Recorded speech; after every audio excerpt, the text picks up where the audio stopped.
శుద్ధి చేసి నా చీల మండలమునకు సౌందర్యమిచ్చితివి.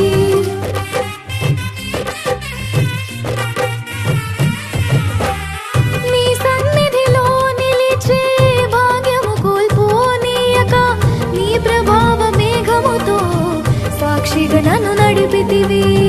నీ సన్నిధిలో నిలిచే భాగ్యము కోల్పోనీయక నీ ప్రభావ మేఘముతో సాక్షిగా నన్ను నడిపితివి.